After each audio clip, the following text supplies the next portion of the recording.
Mis hermanos, yo quisiera comenzar esta clase haciendo una serie de preguntas a todos ustedes. Preguntas que, créanme, de antemano yo me hice a mí mismo desde el momento en que empecé, por la gracia del Señor, a preparar el estudio del día de hoy. Si en este momento, hermano mío, hermana mía, se te dijera que Dios ha decretado que todo lo que te queda de vida, es decir, todo lo que vas a vivir de aquí hasta que seas llamado a su presencia, lo vas a vivir tal cual lo has vivido hasta ahora. Es decir, no vas a alcanzar todo aquello que te has propuesto para lo que te queda de vida. Es decir, no vas a alcanzar más de lo que hasta ahora has alcanzado en lo material, en lo financiero. Que no vas a alcanzar más en temas de salud. Que no vas a alcanzar más en lo afectivo incluso, en lo sentimental. Es decir, un ejemplo, si estás soltero o soltera, asimismo vas a partir a la presencia del Señor. ¿Cuál sería tu aptitud ante esos decretos y tu actitud también? ¿Cuál sería? ¿Estarías contento con cada decreto de Dios en torno a esos temas? ¿Dirías amén con un corazón agradecido, con un corazón sereno, con un corazón tranquilo? ¿O dirías amén solo de la boca para afuera y dentro de tu corazón estarías ardiendo de rabia y frustración? ¿Seguirías contento? ¿Seguirías cantando así como estábamos cantando hace un minuto? No sé si podemos poner la lámina. ¿Pudieras seguir cantando esas líneas que acabamos de cantar hace un momento? Si Él cuida de las aves, cuidará también de mí. ¿Seguirías cantando de esa manera? Yo sé que la respuesta inmediata que diríamos por tratarse de un decreto de Dios es amén, porque lo que Dios ha decretado, ¿quién va a poder ir en contra de ello? Pero eso, hablando de los decretos de Dios, vamos a aterrizar un poco ahora. ¿Cómo te sentirías tú, mi hermano, mi hermana, si te dijeran que mira, el negocio que tú quieres emprender para dar ese salto y poder ahora tener una mejor calidad de vida para ti, para tu familia, para contribuir en la expansión del reino de Dios, ya no se va a dar? ¿Cómo te sentirías tú si supieras que mira, ese cuadro de salud, algo complicado con el que has estado batallando, te toca vivir con ello hasta el día de tu partida de esta tierra? ¿Cómo te sentirías? ¿Cómo te sentirías si vemos que la casa a la cual tú estás aspirando, porque vives en un espacio muy reducido, no puedes? ¿Cómo te sentirías si no puedes mudarte, si no puedes pasar de la moto al vehículo? ¿Cómo te sentirías si supieras que te va a quedar puro metro, camionetica? ¿Cómo te sentirías? El contentamiento, mis hermanos, es algo que trasciende lo material. Por eso hice mención también de las enfermedades. ¿Cómo te sentirías si no puedes alcanzar esa casa, si no puedes alcanzar ese proyecto? ¿Cómo te sentirías incluso si no pudieras tener hijos? ¿Tu contentamiento seguiría de manifiesto? ¿Cómo te sentirías si te tocara vivir con tus padres aún después de casarte y ves que no vas a poder tener una independencia habitacional, digámoslo así? ¿Cómo te sentirías? ¿Tu contentamiento de qué depende? Esas son preguntas, mis hermanos, que yo traigo a la reflexión y como les dije antes, son preguntas que yo mismo me traje a mi mente mientras preparaba esta clase. Pues precisamente de esto es lo que yo quisiera hablarles el día de hoy, acerca del contentamiento. Pero ¿por qué debemos nosotros tratar como iglesia el tema del contentamiento? Porque a nuestros líderes les ha parecido bien traer a colación este tema. Mis hermanos, yo muy bien pudiera quitarme la responsabilidad y decir, bueno, porque la respuesta más inmediata y lógica sería, la Biblia lo dice, la Biblia lo establece. Si la Biblia lo dice, nosotros tenemos que tocar estos temas. Pero mis hermanos, son importantes porque a nosotros, aún siendo creyentes, a veces se nos olvida cuál es la actitud que nosotros debemos asumir cuando nos toca enfrentar situaciones difíciles que no están acorde a los anhelos de nuestro corazón. Nosotros somos pecadores y muchas veces ese tipo de actitud que nosotros debemos recordar, que nosotros debemos manifestar, se nos olvida. El Señor, mis hermanos, en su palabra claramente nos enseña que mientras estemos viviendo en este mundo caído, no van a faltar las pruebas, no van a faltar las situaciones difíciles. Todos queremos, mis hermanos, tener una buena salud, ¿sí o no? pero en algún momento de nuestra vida nosotros vamos a tener que batallar con enfermedades, con cuadros de salud complicados. Todos quisiéramos tener un momento de mejorar, prosperar financieramente, económicamente, ¿cierto? Pues van a haber momentos, etapas de nuestra vida en que vamos a pasar por situaciones económicas difíciles, momentos de presión financiera, momentos de deuda, momentos en que lo que ingresa a nuestro hogar no es suficiente para cubrir los gastos, para sostener a nuestra familia. Mis hermanos, incluso muchos de nosotros, o todos nosotros, mejor dicho, vamos a enfrentar y a rozar los límites de la muerte. Ahora la pregunta sería, ¿de qué forma nosotros vamos a afrontar esa situación? ¿Lo haremos con confianza, con paz, con confianza en aquel que ha decretado que eso sea así? ¿O lo vamos a hacer teniendo quejas y cuestionando a ese que lo ha decretado? ¿Se iría el contentamiento de nuestras vidas, aun cuando la Biblia dice que debemos ser personas que manifiesten contentamiento? Pues por todo lo anteriormente antes expuesto, por todo eso que yo le acabo de decir, es que he titulado esta clase El verdadero contentamiento. Y el argumento que yo quisiera presentar a ustedes en esta tarde es el siguiente. El contentamiento es una forma rara de gracia que debemos asumir como un deber. El contentamiento es una forma rara de gracia que debemos asumir como un deber. Y este estudio, mis hermanos, lo vamos a desarrollar a través de 3 puntos principales que vamos a ver en la pantalla. El primero de ellos lleva por nombre el contentamiento como una rara forma de gracia. Repito, el contentamiento como una rara forma de gracia. El segundo punto lleva por título o subtítulo, el contentamiento como un deber absolutamente razonable. Y el tercer punto, que me parece muy importante para que esto no sea simplemente suministrar conocimiento, tiene que ver ya con la parte práctica, cómo crecer y vivir en contentamiento. Ahora sí, yo quisiera que ustedes me acompañen a nuestro texto base del día de hoy. Vamos a la carta a los Hebreos, vamos a estar leyendo el capítulo 13, desde el versículo 5 al versículo 6. Carta a los Hebreos, capítulo 13, versículos del 5 al 6. Dice así la palabra de nuestro Señor.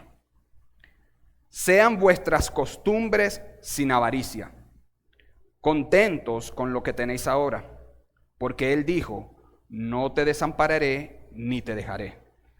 De manera que podemos decir confiadamente, el Señor es mi ayudador, no temeré. El Señor es mi ayudador, no temeré lo que me pueda hacer el hombre. Ahora bien, mis hermanos, antes de nosotros adentrarnos al desarrollo de los puntos que están en el bosquejo, en el esquema que acabamos de leer, es bueno, o mejor dicho, es importante que nosotros tengamos un concepto claro y definido de lo que es en realidad el contentamiento.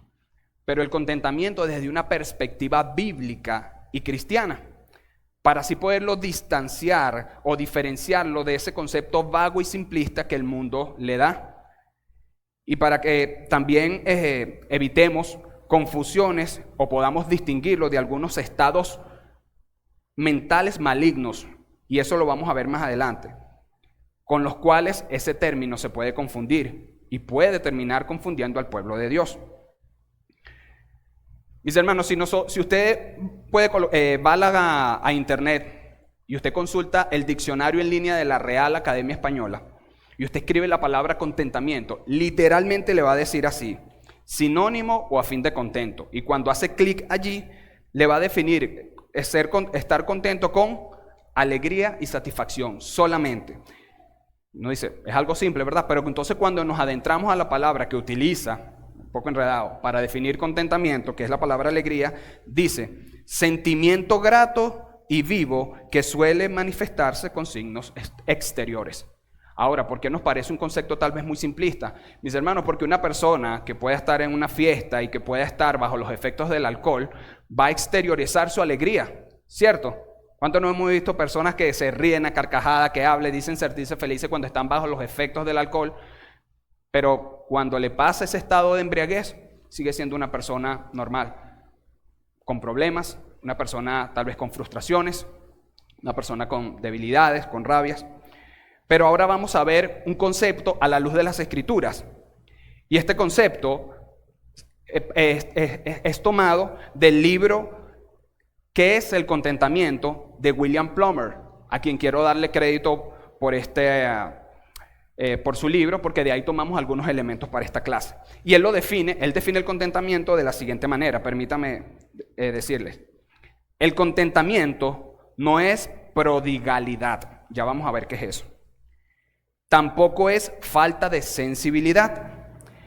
Es una disposición de la mente por la cual descansamos satisfechos con la voluntad de Dios en lo que respecta a cuestiones temporales, sin ásperos pensamientos ni palabras respecto de nuestros asuntos cotidianos y sin ningún deseo pecaminoso de cambiar las cosas. No se preocupe, lo vamos a ver ahora parte por parte.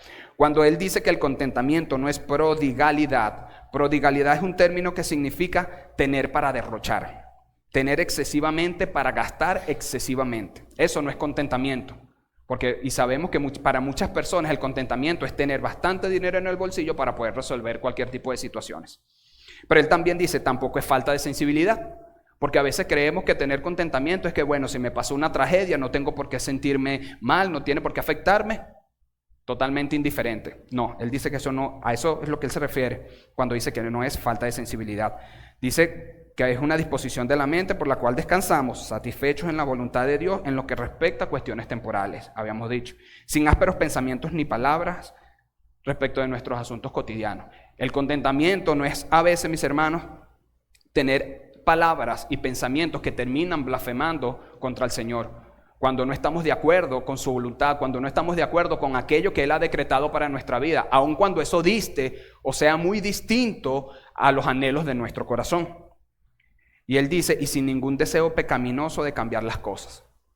Mis hermanos, ¿cuántas veces nosotros, a veces en nuestros pensamientos, no declaramos cosas como, Señor, ¿por qué sucede esto? Señor, esto no debió haber sucedido así. Y queremos cambiar las realidades con nuestros deseos, y aunque por fuera digamos, no, yo estoy bien, gloria a Dios, sabemos que a veces cambiamos, o mejor dicho, confundimos el contentamiento con las frustraciones que llevamos dentro. Pero ahora bien, ¿recuerdan cuando les decía la importancia de tener claro qué es el contentamiento, un concepto claro acerca de ello? Yo les había dicho que eso también era necesario entenderlo para poder diferenciarlo de otros estados mentales malignos, les había dicho. Pues el autor William Plumer dice que esos estados malignos, o mejor dicho, vamos a simplificar, voy a nombrarles los dos estados malignos más comunes con los cuales nosotros solemos confundir el contentamiento. Y esos son la resignación y el fatalismo. Frases como, ¿qué le vamos a hacer? ¿Alguna vez seamos sinceros, alguna vez hemos exclamado esa frase?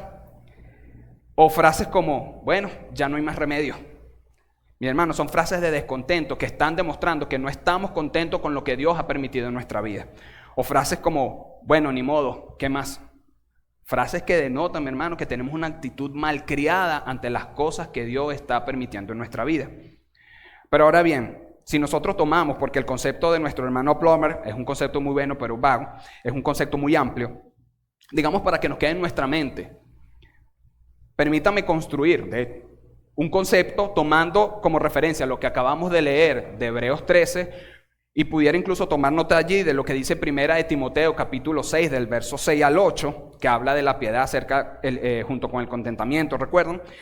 Y lo que dice también Filipenses 4, del 11 al 13. No es que vamos a construir, sino tomando en consideración esos dos textos, más nuestro texto base, pudiéramos decir que el contentamiento es una disposición del corazón, del espíritu, guiado por la gracia de Dios, que nos permite encontrar paz y satisfacción en cualquier circunstancia de la vida, confiando plenamente en su voluntad y su bondad.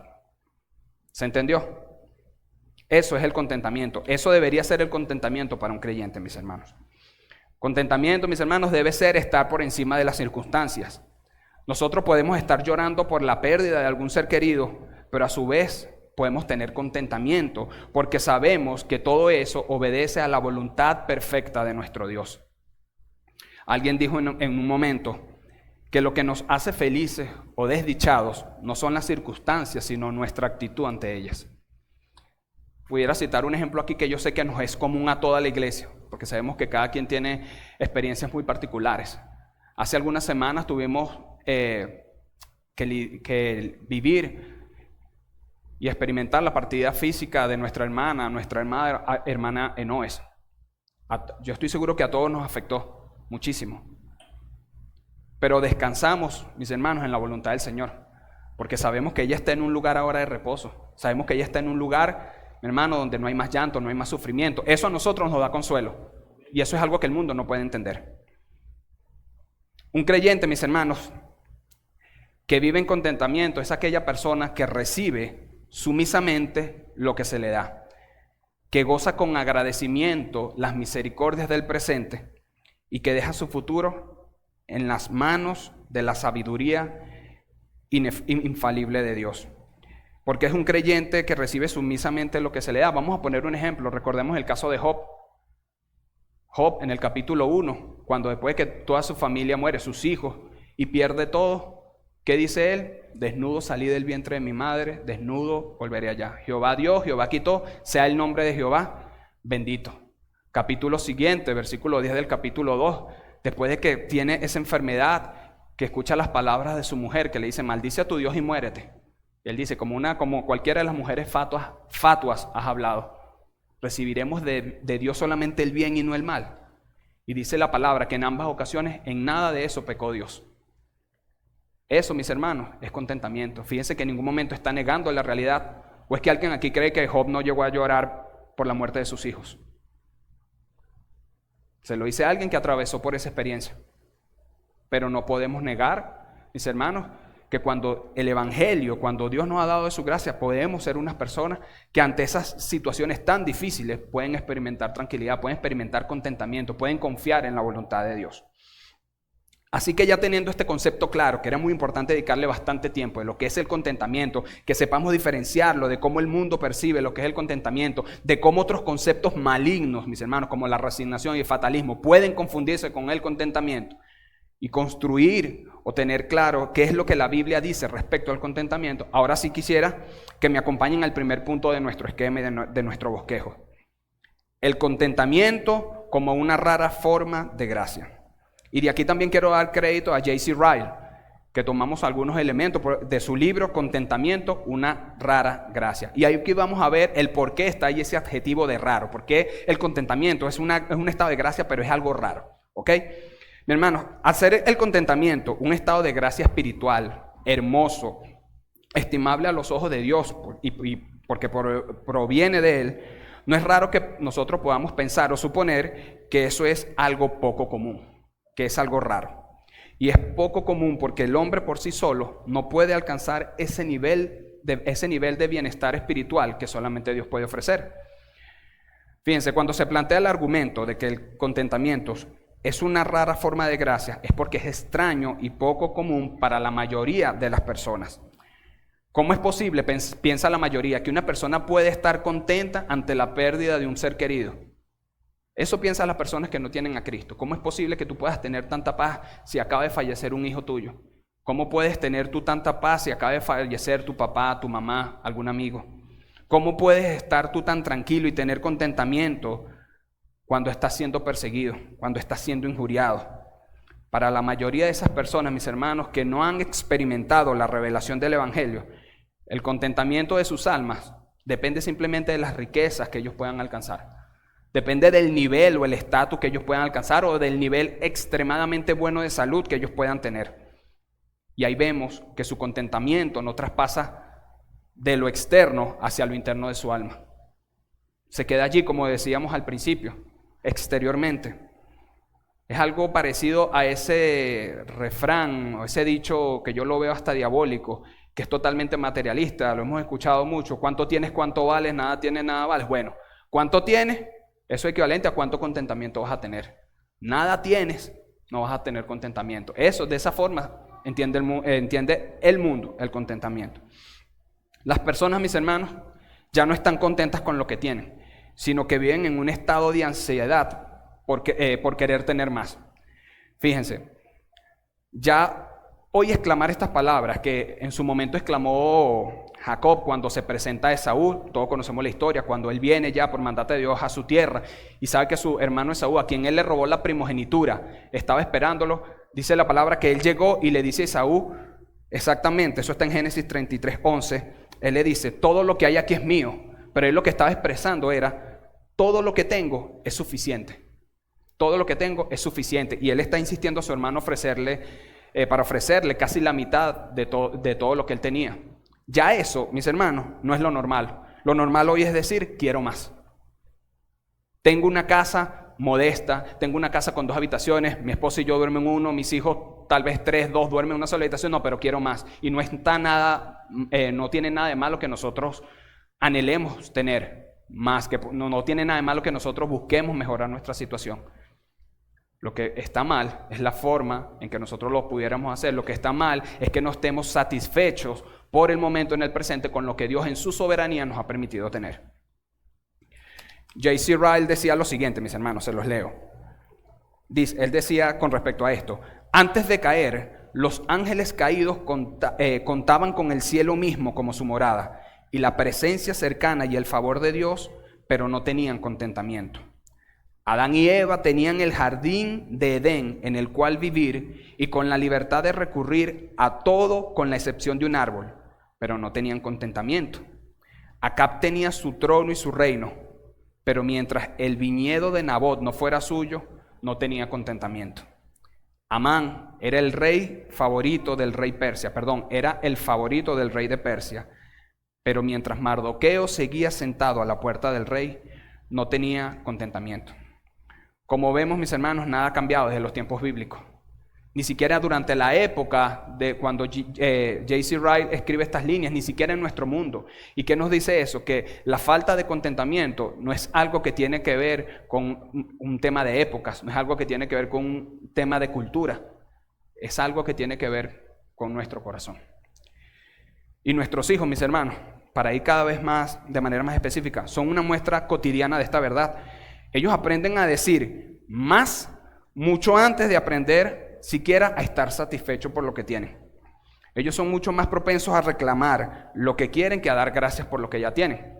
Yo les pongo un ejemplo. Mis hijos, Santiago y Chantal, cuando nos sentamos a la mesa a comer, viene mamá, nos pone la comida, cuando sirve el jugo, ellos son igual que yo, casi que tienen que ir, mientras van comiendo, van tomando líquido. Pero como sabemos que beben mucho líquido y se pueden beber todo de una vez, mi esposa lo que le pone es que como 1 centímetro en el vaso.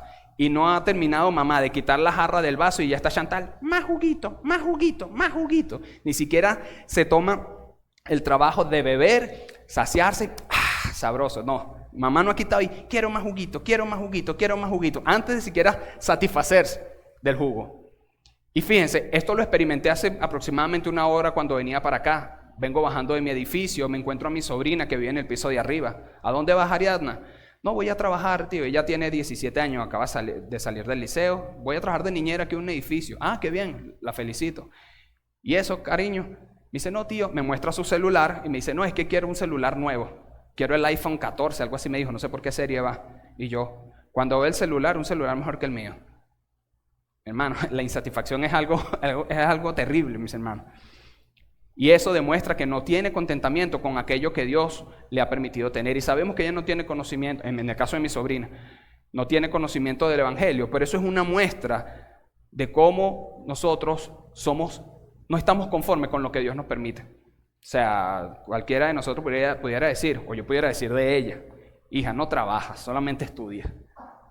Duermes hasta las 10 de la mañana. Tienes un celular mejor que el mío y quieres otro, un iPhone 14 que creo que sobrepasa los $1,000. Imagínense eso. Fíjense, mis hermanos, el contentamiento, el verdadero contentamiento, lejos de ser un mero estado de ánimo pasajero, debe erigirse o se erige como un estado de gracia espiritual invaluable. Es un don divino que nos debe permitir encontrar paz en medio de cualquier situación que nos toque afrontar, por muy difícil que sea. El contentamiento, mis hermanos, es una rara forma de gracia, como decía el autor, porque denota un carácter extraordinario.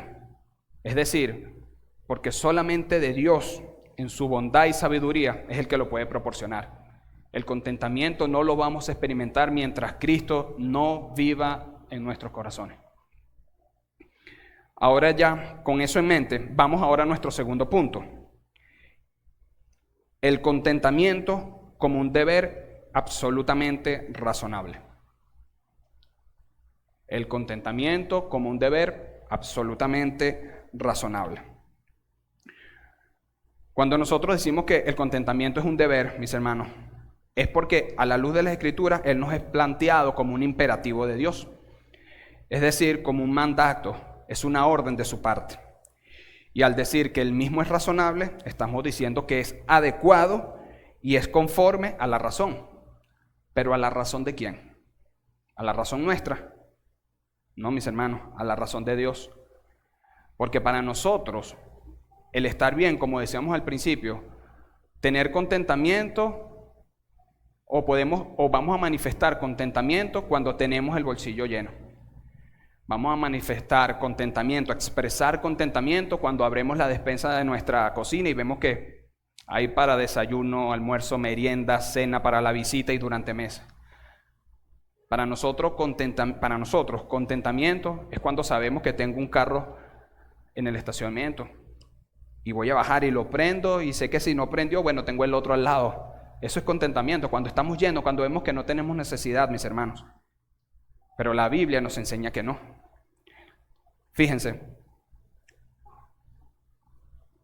el apóstol Pablo en su segunda carta, todos conocemos esta historia del apóstol Pablo. Él dice que él era atormentado por un aguijón en la carne. Lo hemos leído, ¿verdad? Capítulo 12 de la segunda carta, versículo 9. Dice que era atormentado y le pedía al Señor que le quitara. Y el Señor, ¿qué le decía al Señor? Bástate mi gracia, porque mi poder se perfecciona en tu debilidad. Ahora, ¿qué razón tiene eso? ¿Qué razón tuvo Dios? Sabemos que la mente del Señor, ¿quién la puede conocer? Pero nosotros pudiéramos, y es lícito que nos pudiéramos hacer ese tipo de preguntas. Señor, ¿qué tiene de razonable que tú hayas hecho sufrir? Yo soy de los que yo asumo la posición de que ese aguijón en la carne era una enfermedad. Hay otras posiciones. Yo soy el que asumo eso. Porque, ¿qué razón tendrías tú, mi Dios? Y no a manera de cuestionamiento, sino tratar a veces en esa curiosidad que tenemos nosotros, lícita y permisible, de entender el propósito allí. ¿Por qué? ¿Por qué? ¿Qué razón había que ese hombre que tú necesitabas para expandir el reino de Dios por todos lados? ¿Por qué le dabas eso? Pero cuando nosotros leemos, mis hermanos, la carta de Pablo a los Filipenses, permítame buscárselo, y encontramos en el capítulo 4 estas palabras, podemos entender lo siguiente. Se los leo, permítame. Capítulo 4 de la carta de Pablo a los Filipenses, versículos 11 y versículos 12. Y tal vez me estoy adelantando a otro punto, pero es importante que lo veamos, para que veamos cómo funcionan las razones y el propósito de Dios. Dice Pablo, no lo digo porque tenga escasez, pues dígalo conmigo, pues he aprendido a contentarme cualquiera que sea mi situación. Sé vivir humildemente y sé tener abundancia. Dice, en todo y por todo estoy, así para estar saciado como para tener hambre, así para tener abundancia como para padecer necesidad. Cuando nosotros vemos palabras como esta en la vida de un hombre como el apóstol Pablo, podemos entender por qué Dios le permitía al apóstol Pablo pasar situaciones difíciles. Aquí vemos un principio muy importante. He sido enseñado en todo, he aprendido. Mis hermanos, Dios todo lo tiene, como decía, no vamos a decir como el Chapulín, fríamente calculado. Él lo tiene todo establecido conforme a su sabiduría. Así que no nos quejemos cuando el Señor vemos que permite cosas que no son acordes, que no están alineadas a los anhelos, a los deseos de nuestro corazón. Aprendamos a tener contentamiento con el presente, con lo que Dios nos ha permitido vivir. Que nada, bien sea cuestiones de salud, dificultades materiales, difíciles, que nada de eso nos robe la paz. Que nada de eso nos impida tener contentamiento, mis hermanos. Dios es soberano, Dios va a actuar para su gloria y para su honra. Pero aún en su misericordia va a actuar para nuestro bien, aunque no lo merezcamos. El Señor, mis hermanos, fíjense, cuando hablamos de que el contentamiento es un deber absolutamente razonable, no nos está obligando y no te está obligando a que tú aceptes el contentamiento como tal, que no lo aceptes como un dogma de fe. ¿Entendemos eso? O sea, acéptalo porque sí. No. Pero admitámoslo. Qué bueno sería para nuestras almas que nosotros aceptáramos los decretos de Dios así. Amén, Señor, sí. Sin cuestionamientos. Si el Señor lo dijo, yo lo creo. Qué bueno sería para nuestras almas aceptar la voluntad del Señor de esa manera. ¿Cuánto nos beneficiaría tener una fe así de real como esa? Una fe ciega, no quería usar ese término porque puede generar cierta confusión, pero una fe ciega, Señor, tú lo dijiste y yo voy para allá, yo voy para adelante.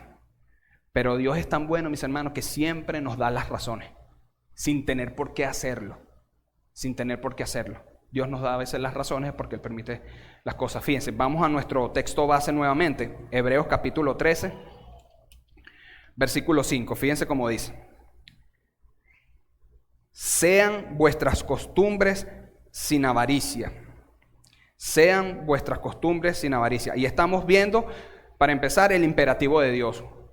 Ahí el verbo o el imperativo es ser. Sean vuestras costumbres sin avaricias. Y sigue diciendo ahí en el mismo versículo, contentos.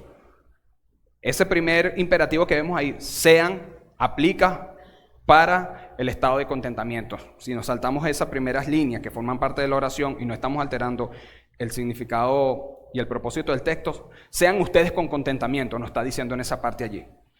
Sean con contentamiento, disculpe que sea.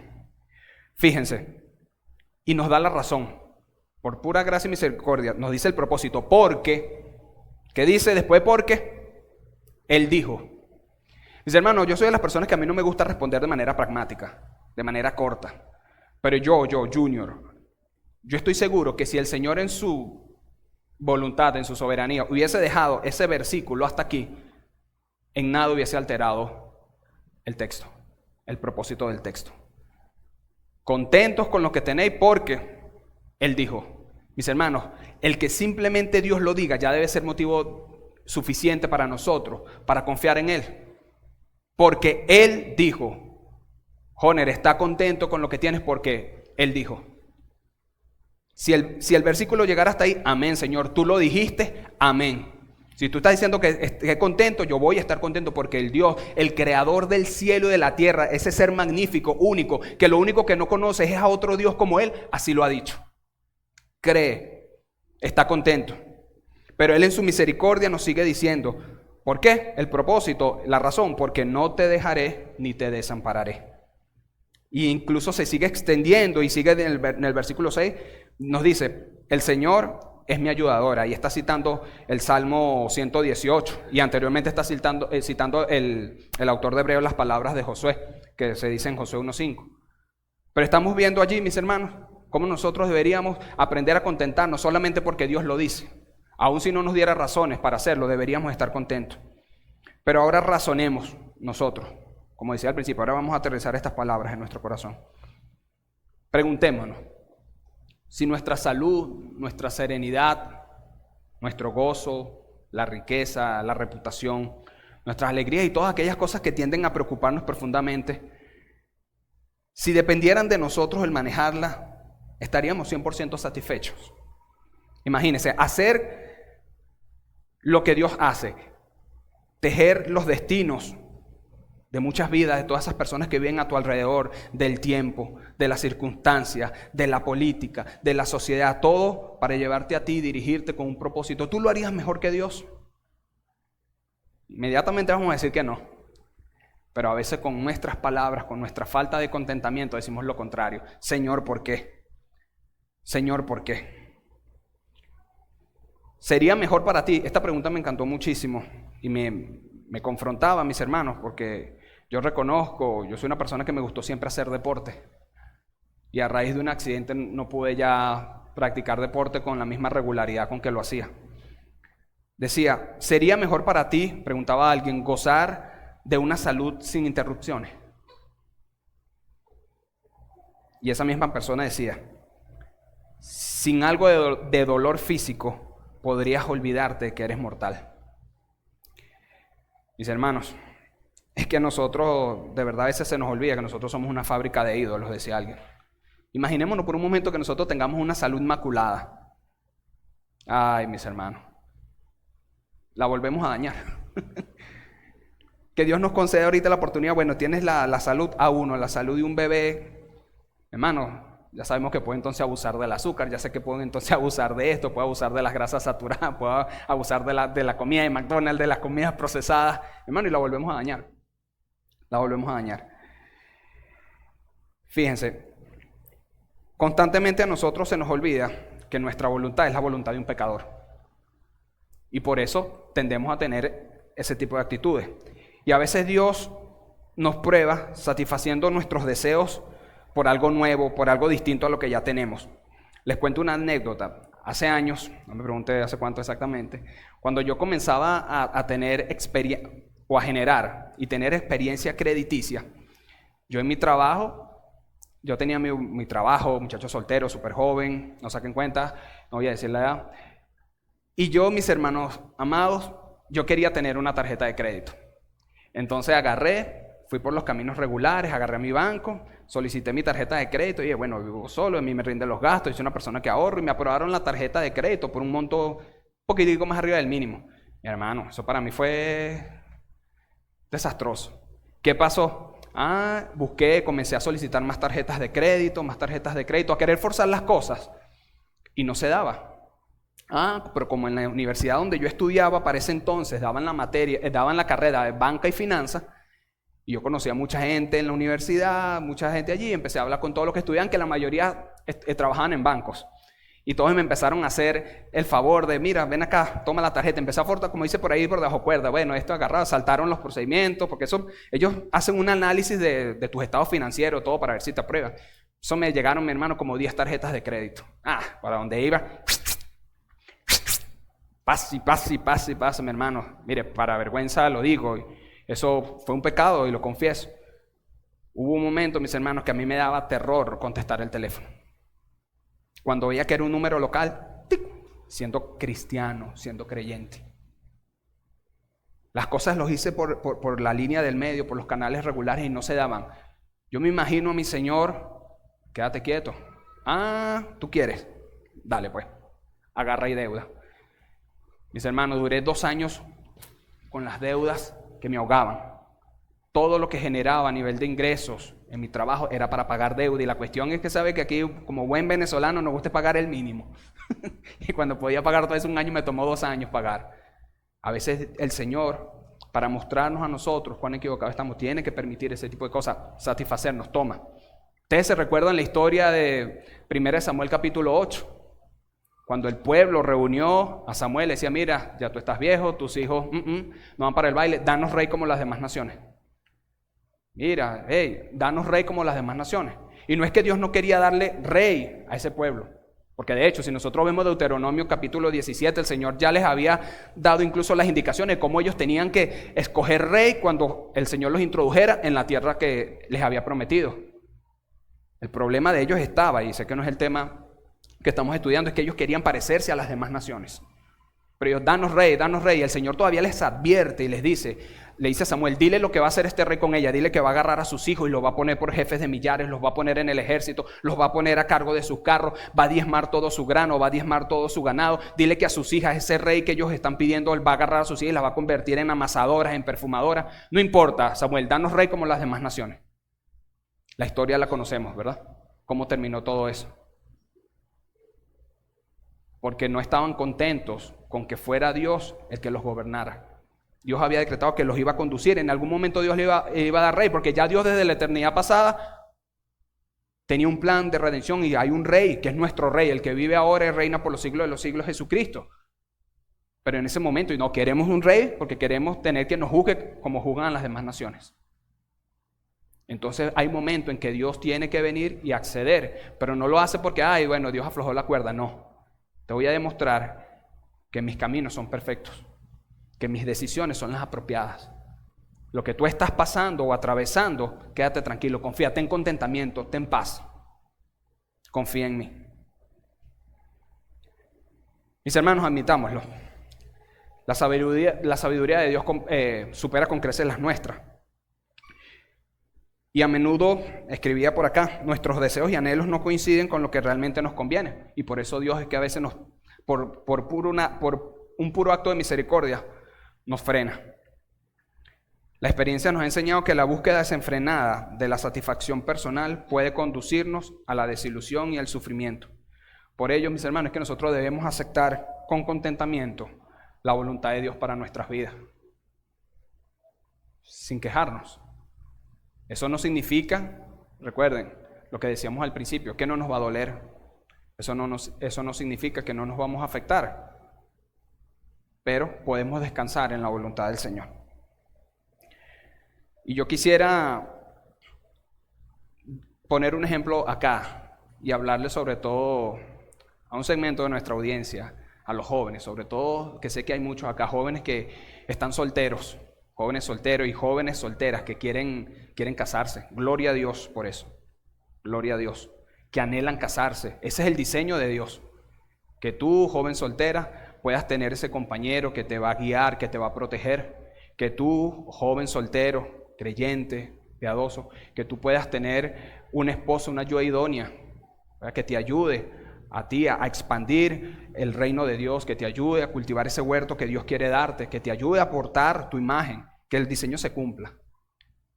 Pero mis hermanos, si tú hasta ahora has sido diligente, digamos, has sido intencional en la búsqueda de ese compañero, de esa compañera, y no solamente los jóvenes, personas tal vez no tan jóvenes que estén solteros y tengan el deseo de casarse. Si tú has sido diligente, tú estás orando por ese compañero, tú estás orando por esa compañera que tú quieres, te estás preparando para el matrimonio. Si tú estás haciendo todo, estás orando por ella, estás sirviendo, estás creciendo en fe, pero hasta ahora no se ha dado, disfruta tu soltería. Ay, Dios mío, disfrútala. Si Dios hasta ahora no ha permitido que ese compañero llegue, disfruta. Ten contentamiento. Vuelvo y repito, no es que te vas a resignar, cuidado. No, sigue procurándolo, sigue pidiéndole al Señor. Pero mientras no se dé, disfruta tu soltería. ¿Qué decía el apóstol Pablo en su primera carta a los Corintios? Que las jóvenes, las doncellas, cuando están solteras, tienen cuidado ¿de qué? De las cosas del Señor. Pero cuando se casan, ya se empiezan a interesar y tienen cuidado de las cosas del mundo, de cómo agradar a su esposo. El hombre no se escapa, dice lo mismo. El hombre cuando está soltero tiene cuidado de las cosas del Señor. Pero cuando se casa, tiene cuidado de qué, las cosas del mundo, de cómo agradar a su mujer. Ten paz y ten contentamiento. Si hasta ahora has sido diligente, amén. Sigue así. Pero descansa en la voluntad de Dios, ten contentamiento. Asumir el contentamiento como un deber es lo mejor que podemos hacer. Cultivar el contentamiento, mis hermanos, nos va a librar de muchas ansiedades, de envidia, de insatisfacciones y nos va a permitir experimentar una vida plena de paz interior, alegría genuina y bienestar integral. Sin dejar, como decía al principio, de ser intencionales en la búsqueda de una mejora continua, pero hacerlo siempre desde la perspectiva divina de la voluntad de Dios. Fíjense, dice Proverbios 19:21, muchos planes hay en el corazón del hombre, pero el consejo de Jehová es el que prevalecerá.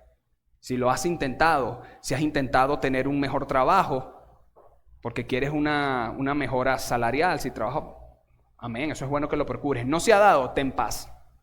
Si estoy buscando un empleo porque Señor, estoy desempleado, lo he intentado y no se da, ten paz, ya no depende de ti.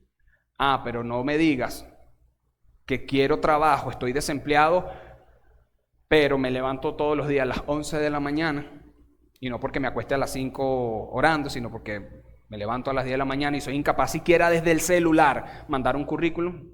Yo no te diría ten contentamiento, yo te diría preocúpate. Preocúpate porque no estás dando testimonio. Pero Señor, yo lo he intentado. Un hermano, me reservó su nombre, me decía, abría su corazón conmigo hace una semana, me decía, hermano, me mostraba el capture, mira, infinidades de currículos, hermano, eran como 100 y algo, los que he mandado y no consigo nada. Me lo decía así, quebrado, y hablaba con él y nos consolábamos en el Señor, le decía, hermano, ten paz, no depende de ti.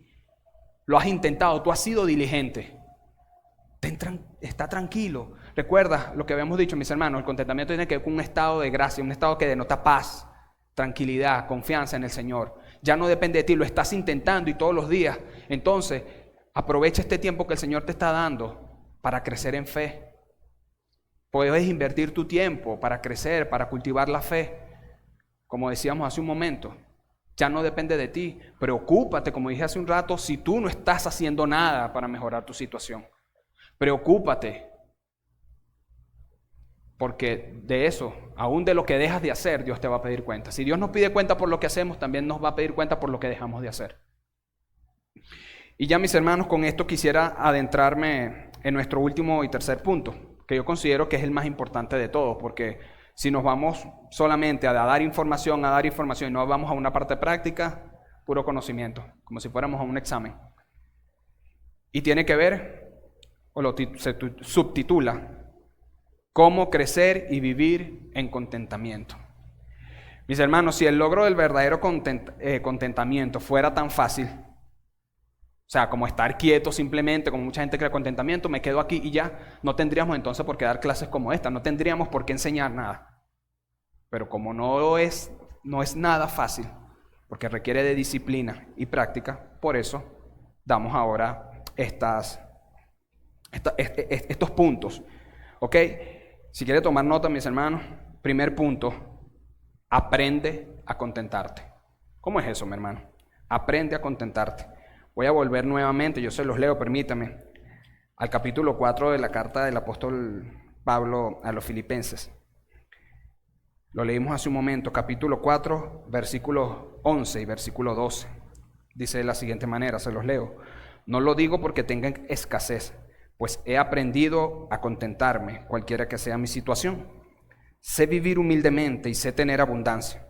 En todo y por todo estoy enseñado, así para estar saciado como para tener hambre, así para tener abundancia como para padecer necesidad. Y yo quiero que ustedes esos versículos usted rescate, y ya lo vimos hace poco, pero se los recuerdo. Dos verbos ahí que utiliza. Dijo, he aprendido.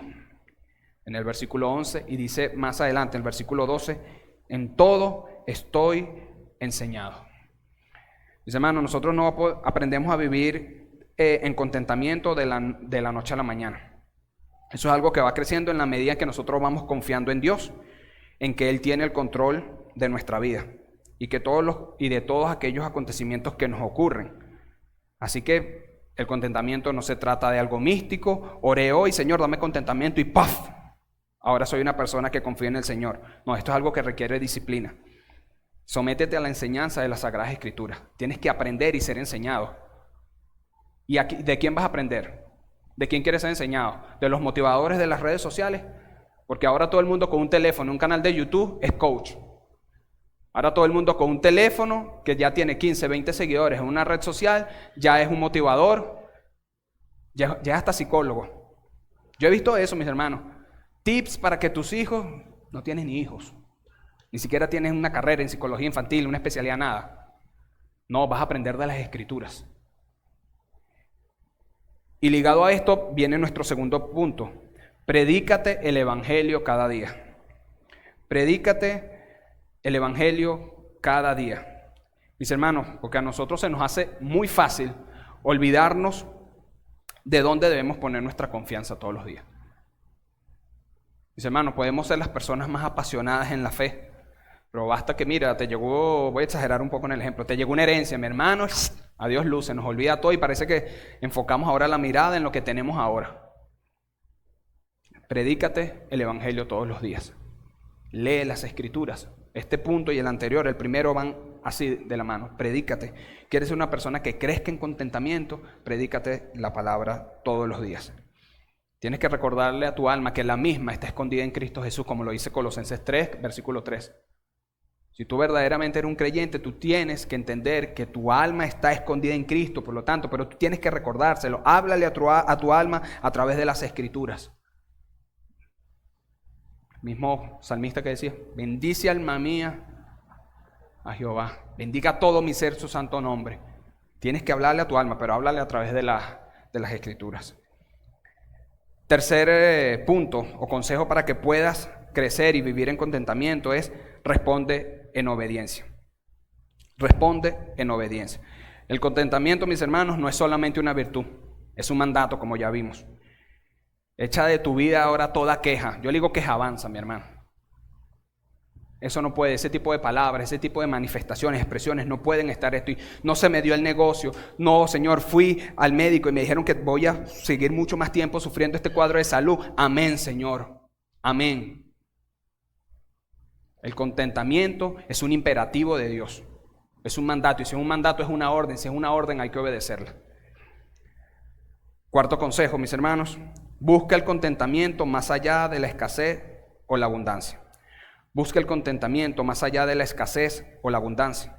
Y esto es importante, mis hermanos, porque para la mayoría de las personas, contentamiento, como decíamos al principio, es tener el bolsillo lleno. Eso es contentamiento. Mis hermanos, en ningún momento o en ninguna parte de la Escritura, Dios no nos ha prometido riquezas y bienestar en este mundo. Lo que tenemos, lo tenemos por gracia, mis hermanos. ¿Recuerdan cuando hablamos durante la introducción de que una persona contenta es aquel que con gratitud se goza en lo que recibió, que goza de las misericordias del presente? ¿Por qué goza de la misericordia del presente? Mi hermano, porque es una persona que considera ¿qué? Mis hermanos, que no merece nada. Todo lo que tenemos, lo tenemos por gracia. Lo único que nosotros merecemos es el infierno. Pero a Dios le ha placido salvarte, a Dios le ha placido bendecirte, a Dios le ha placido escogerte desde antes de la eternidad pasada, desde antes de la fundación del mundo para vida eterna. No merecemos nada. Así que como dicen por ahí, lo que venga después de eso, mi hermano, es ganancia. Es ganancia. A Pablo no le importaba la situación difícil en la que él vivía, en la que él estuviera, si estaba en la cárcel, pero es que él sabía, mis hermanos, él tenía su mirada puesta en las bendiciones, en las glorias venideras. Él no tenía sus ojos puestos en este mundo. No es que ahora te vas a desconectar, ¿no? Pero puesto los ojos en Jesús, el autor y consumador de la fe, dice Hebreos 12:2. Quinto consejo, mis hermanos, cuídate de la avaricia. Y aquí yo quiero hacer un énfasis muy especial. Ya sabemos, mis hermanos, que la avaricia es un pecado peligroso, pero tenemos que cuidarnos de ella. Decía el apóstol Pablo a Timoteo, ya estamos por terminar, en su capítulo 6, versículos del 9 al 10, dice: pero los que quieren enriquecerse caen en tentación y lazo y en muchos deseos necios y dañosos que hunden a los hombres en la ruina y en la perdición, porque raíz de todos los males es el amor al dinero, por el cual, codiciándolo algunos, se extraviaron de la fe y se torturaron con muchos dolores. Mis hermanos, cuidado con reemplazar el contentamiento con la avaricia. Y decía que aquí quería hacer hincapié porque este pecado es tan terrible que te puede llevar a cometer otros pecados. La avaricia puede llevar a convertirte en un ladrón. La avaricia puede llevar a convertirte en un engañador, en un estafador. Ten cuidado con la avaricia, mis hermanos. Si tú has sido diligente en tener una mejora continua para ti, tu familia, en lo financiero, incluso en lo que tiene que ver con salud, tranquilo, pero no se han dado las cosas, confía en Dios. No seamos ávaros. Confía en la providencia de Dios. Pablo sabía que Dios estaba controlando toda su vida, mis hermanos. Por eso él no tenía temor de nada. Él sabía que sea que viviera o que muriera, él era del Señor. Y por último, vive por encima de tus circunstancias. Pablo vivía, escribí aquí, Pablo vivía por encima de las circunstancias que les tocaron vivir. ¿Y sabes por qué? Porque su mirada no estaba en este mundo, sino en las glorias venideras, en las promesas de Dios. Mis hermanos, como vimos, el contentamiento es un concepto que tenemos que tener muy claro. Es un mandato. Hermanos, tenemos que aceptarlo, tenemos que obedecerlo. Pero el contentamiento no es algo que ocurre de la noche a la mañana. Nosotros lo cultivamos en nuestra vida a través de la disciplina, cuando nos sometemos a las Escrituras. Y es necesario, mis hermanos, recuerda, lo contrario al contentamiento es la queja. Lo contrario al contentamiento es la avaricia. Esas preguntas que hicimos al principio, para mí, suponen la parte más importante de todo esto, porque me permitieron evaluar mi corazón y ver dónde estaba yo fallando. Cierro con esto, mis hermanos. Comparto, yo hace algunas semanas con algunos hermanos en un momento de rendición de cuentas, yo tuve que admitir algo. Yo siempre decía, cuando fallece mi primer hijo, yo recuerdo que más allá del dolor que me causaba, nunca con mis palabras, Señor, ¿por qué jamás? Y mucho tiempo me estuve jactando de ello. Pero abriéndole el corazón a mis hermanos, algunas semanas tuve que admitir, mis hermanos, que yo estaba totalmente frustrado por dentro. Y cuestionaba al Señor y le decía, Señor, ¿por qué? Pero a veces nos gusta guardar la apariencia. Y incurrí en ese pecado, mis hermanos. Señor, ¿por qué? No significa que tener contentamiento voy a ser feliz. No. Me dolió, pero con el tiempo.